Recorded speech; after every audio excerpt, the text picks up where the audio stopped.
ఏంటి మహానుభావులంతా కట్టగట్టుకొచ్చేసారు? ఏలే sir, 4-1 project కానీ అందరూ బయటకు వెళ్తున్నారు కదా సార్, మేము కూడా ఇక్కడ ఒక ప్రాజెక్ట్ టేకప్ చేద్దాం అనుకుంటున్నాం సార్.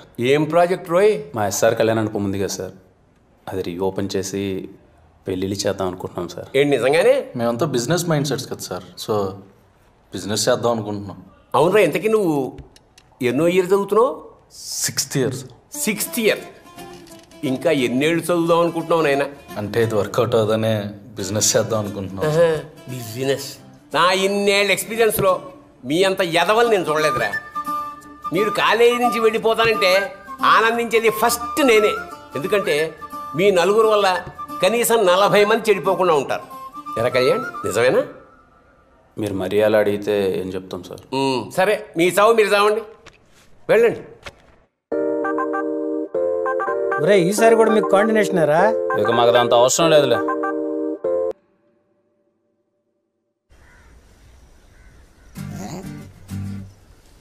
నువ్వు ఇట్రా బాబు. ఏనా బాబు ఏంటి? సరిపోయింది పో. 30 ఏళ్ళు వచ్చినా ముందు నువ్వు పెళ్లి చేసుకో పో.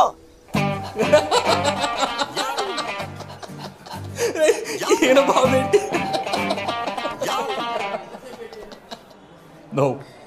నువ్వు అంత సీరియస్గా చూడకు, ఇంకా నవ్వు వస్తుంది. రాత్రి ముసలాయన చూసారా, బఫే సిస్టంలో భోజనం ఎలా చేయాలో తెలియక తిరిగి వెళ్ళిపోయాడు. లక్షలు పెట్టి పెళ్లి చేస్తారు కానీ వచ్చిన వాళ్ళకి మర్యాద ఎలా చేయాలో తెలియదు ఆవిడకి. ముందు మనకు పెళ్లి అవకాశం ఆవిడ ఇస్తాడు, అది ఆలోచించు.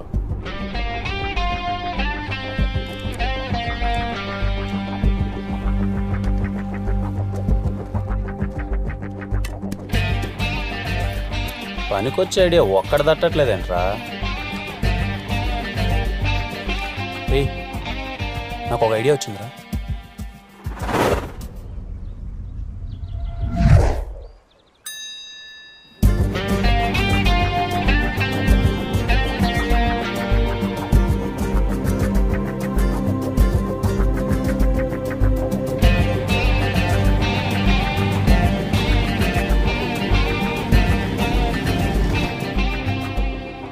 మీరు మరీ మమ్మల్ని ఎదవలను చూసినట్టు చూడకండి. ముందుగా మా మాట మరణించి ఇక్కడ దాకా వచ్చినందుకు థ్యాంక్స్. అది మరణించి కాదు, మరణించి. నేను మాట్లాడొచ్చాక కాసేపు? మాట్లాడు, అందుకేగా వచ్చావు.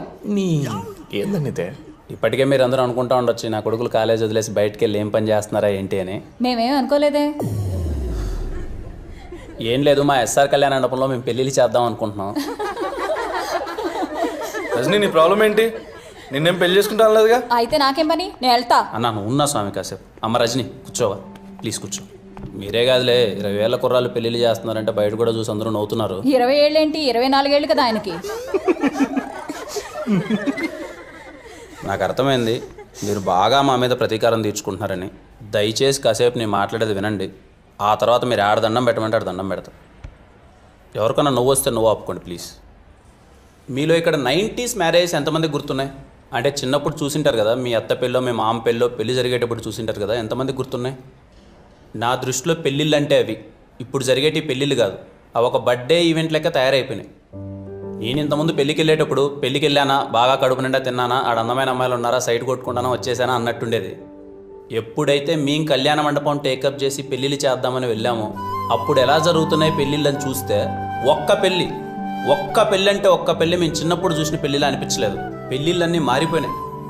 ఒకరింటికి వెళ్ళి మనం పెళ్లి పత్రిక ఇచ్చి వాళ్ళని మనం పెళ్ళికి ఎందుకు పిలుస్తాం? మన కొడుకునో కూతురునో ఆశీర్వదించడానికి వాళ్ళు పెళ్ళికి వస్తే వాళ్ళని మనం బాగా ప్రేమ మర్యాదలతో స్వీకరించి మన చేత్తో వాళ్ళకి అన్నం పెట్టి మన ఇంటి మర్యాదలు చూపించి పంపించడానికి. కానీ ఇప్పుడు ఎలాగో మనం పత్రిక ఇంటికి ఇచ్చేంత ఓపిక లేదు, వాట్సాప్లో అది ఇది పంపించేస్తాం. వాళ్ళు వచ్చిన తర్వాత వాళ్ళని ఎవరు రిసీవ్ చేసుకుంటున్నారు, వాళ్ళకి ఎవరు ఫుడ్ పెడుతున్నారు, ఇంకా ప్రేమ మర్యాదలు అంటావా ఇంకని దేవుడు ఎరుగు. నాకు ఇంకా గుర్తు, చిన్నప్పుడు మా ఊర్లో ఎవరిదైనా పెళ్లి జరుగుతుందంటే పెళ్లి కూతురు ఊరికి వస్తాందంటే పొలిమేర వరకు అందరూ పరిగెత్తుకుంటూ వెళ్ళిపోయి అందరూ ఆ అమ్మాయి చుట్టూ గుంపు చుట్టేసి అబ్బాబా అమ్మాయి ముక్కు చూడు ఎలా ఉందో, అమ్మాయి చెవులు చూడు ఎలా ఉన్నాయి, అమ్మాయి కళ్ళు చూడు ఎలా ఉన్నాయి, కోళ్ళమొహం పుట్టింది కదా దీనికి అని చెప్పేసి అమ్మాయిని అందరూ తెగ పొగిడేసేవాళ్ళు. చూసేవాళ్ళందరికీ ఏదో హీరోయిన్ కున్నంత ఇంట్రడక్షన్ ఉండేది అమ్మాయికి.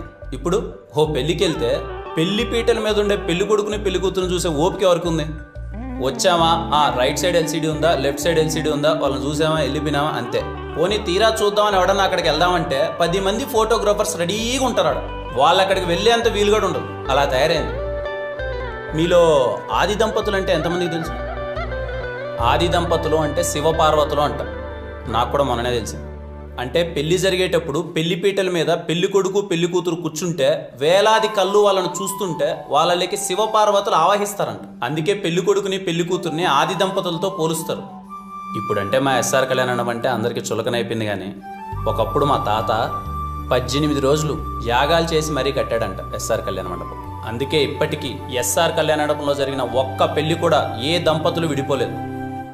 మళ్ళీ తిరిగి మా తాత ఎలా అయితే పెళ్లిళ్ళు చేశాడో అలానే ఎస్ఆర్ కళ్యాణ మండపంలో మళ్ళీ మీరు చిన్నప్పుడు ఎలాంటి పెళ్లిళ్ళు అయితే చూసారో అలాంటి పెళ్లిళ్ళు చేయాలనుకుంటున్నాం. మీ అందరం కలిసి మాకొక్క అవకాశం ఇవ్వండి. బయట ఎవరు మమ్మల్ని నమ్మట్లేదు. మీలో చాలామంది పెళ్లిళ్ళు దగ్గరలో ఉన్నాయని విన్నాం. అందుకే మీ దగ్గరికి వచ్చాం. కలిసి చదువుకున్నాను కదా, అట్లీస్ట్ మీరైనా మమ్మల్ని నమ్ముతారని. కళ్యాణ్, పెళ్లి గురించి చాలా బాగా చెప్పావు. నన్ను చేసుకోవడానికి ఎవరు ముందుకు రావట్లే. వస్తే ఖచ్చితంగా మీ మండపంలోనే పెళ్లి చేసుకుంటాను. తిని ఒప్పుకున్నట్టే మనం పెళ్లి చేసినట్టే. పన్ను ఒప్పుకో.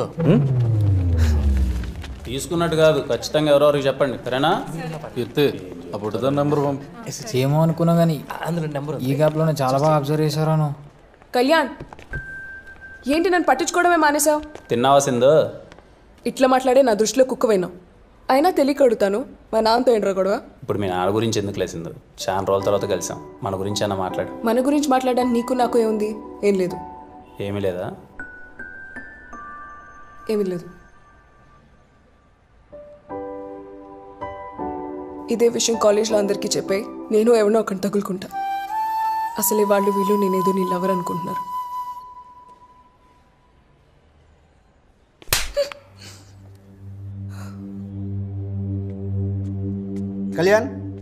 కళ్యాణ్ నేను ప్రిన్సిపాల్ సార్ రమ్మంటున్నాడు. నిజంగానే పిలిచాడా? నాకు సరదారా మరి ప్రిన్సిపాల్ రూమ్ తీసుకెళ్ళడానికి. నిజంగానే రమ్మంటున్నాడు రా. ప్రతోడు దొబ్బేది.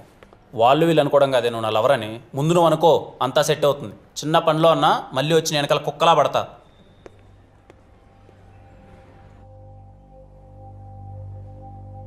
అదిరా కళ్యాణ్, బేసిక్గా నీకు పెళ్లి ఇవ్వట్లేదు, ప్రాబ్లం ఇస్తున్నాను. దాన్ని సాల్వ్ చేసి పెళ్లి చేసే బాధ్యత మీది.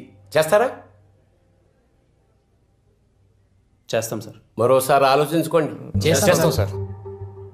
కాలేజీలో స్టూడెంట్స్ టైంకి వచ్చి పద్ధతిగా చదువుకున్నారనుకో, వాళ్ళతో నాకు ప్రిన్సిపాల్లా ఉండాలనిపిస్తుంది. ఇదిగో మీలా ఎదవల్లా ఉన్నారనుకో, వాళ్ళతో నాకు ఫ్రెండ్షిప్ చేయాలనిపిస్తుంది. మీరు అలా అంటుంటే ఎంట్రికలు నిల్చుకున్నాయి సార్. అచ్చా, పెళ్లిలో సగం ఖర్చు నాదిరా. ఓకేనా? Thank you sir. మంచిది, వెళ్ళండి. ఏ Kalyan, Kalyan 1 minute sir. 1 minute ఇలా కూర్చో.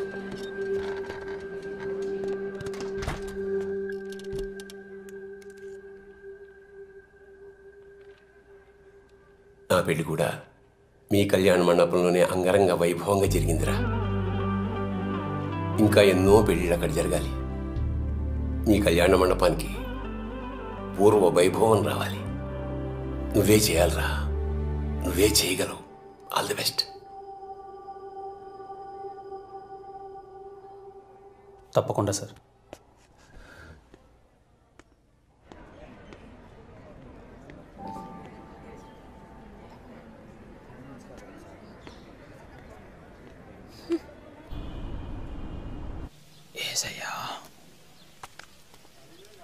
అంకుల్, మేము చంద్రకళ వాళ్ళ ఫ్రెండ్స్ అంకుల్.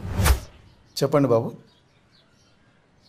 ఏం లేదు, మేము చంద్రకళ అరుణ్ వాళ్ళ లవ్ గురించి మాట్లాడడానికి వచ్చాం. మన్ని మధ్య మావిడ చచ్చిపోయింది, మళ్ళీ నన్ను చచ్చిపోమంటారా? పోండి పోండి. Uncle uncle uncle uncle please uncle, please uncle, uncle uncle ఒక్క నిమిషం అంకుల్. రే కళ్యాణ్, రే వాళ్ళ వైఫ్ చచ్చిపోయినప్పటి నుంచి మందుకు బాగా అడిక్ట్ అయినంట. బయటికి రావడమే లేదంట. దా పోదాం. రాకపోతే వదులుతామా? ఇది ఒకటే ఆప్షన్ మనకి, ఎలా అయినా ఒప్పించాలి. అంకుల్ అంకుల్ ఒక్కసారి అంకుల్ ప్లీజ్ అంకుల్. ఈ కథ ఎంతమ్మా? రే రే ఆడున్నారా? ఏ మనుషులు రా మీరు? నాకేం వద్దు.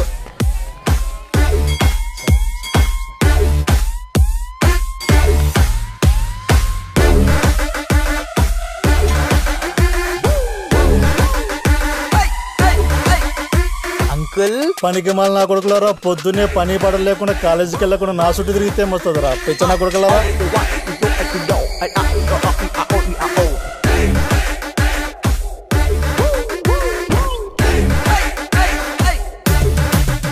అది కాదే సరోజా, నాకు 19 ఏళ్ళకే మా నాయన పెళ్లి చేసినాడు.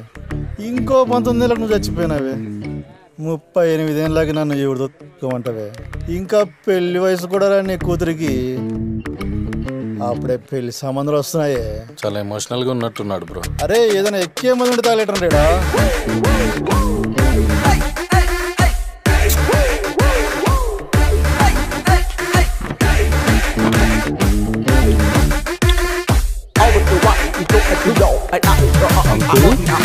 అంకుల్ ముట్టి బాబు అరిగింది. అంకుల్ ఎవడ్రా ఎవడ్రా అంకుల్ ఎవడ్రా ఎవడ్రా? చేతిలో బాటిల్ గౌడు జరిపోయింది, లేదంటే పుచ్చ పగిలిపోయేది పిచ్చ నా కొడకలరా. తాగిన మొదలు నిదే చేసే బంగారం దా.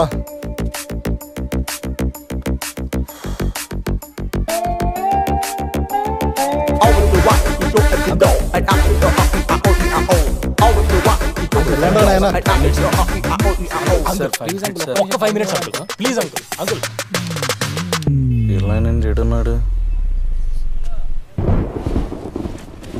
పర్లేదే, నాకంటే గొప్పోడయ్యేలా ఉన్నాడు నీ కొడుకు. చేతిలో బొచ్చు ఒకటే తక్కువ, బలి అడుక్కుంటున్నాడు. వద్దు వద్దు అంటే మొత్తం బంగారం అంతా ఆడి చేతిలో తగలెట్టినావు. నేనన్నా నేను ఇంట్లో ఉంచా. ఆడి దెబ్బకి మన బతుకు రోడ్డే.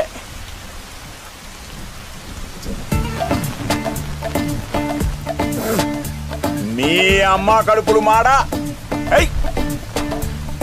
ఎండా లేదు వానా లేదు, ఎప్పుడు చూడు నా పంచలో రామాయణమేనా? కొమ్మలకు పోండి.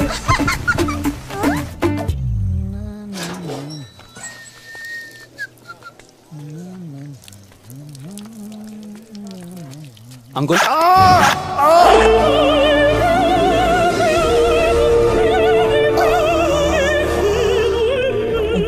కూడా ప్రశాంతంగా పోసుకొని ఎర్రా. సార్ సార్ అలా కాదు సార్, మీతో మాట్లాడడానికి ఎంత ప్రయత్నించినా టైం ఇవ్వట్లేదు సార్. 5 నిమిషాలు sir please sir. Me goal ఏంట్రా? మా బాధ కూడా అర్థం చేసుకోండి. అరే ఇక్కడున్న లొకేషన్ ఏంటి, ఉన్న సిచ్యువేషన్ ఏంటి, మీ గోల్ ఏంట్రా? సార్ ఇదంతా కాదు సార్, ప్లీజ్ సార్ టైం ఇవ్వండి సార్, ప్లీజ్ సార్ ఒక్క 5 నిమిషాలు. మార్నింగ్ షార్ప్ 10 o'clock వచ్చేయండి రా.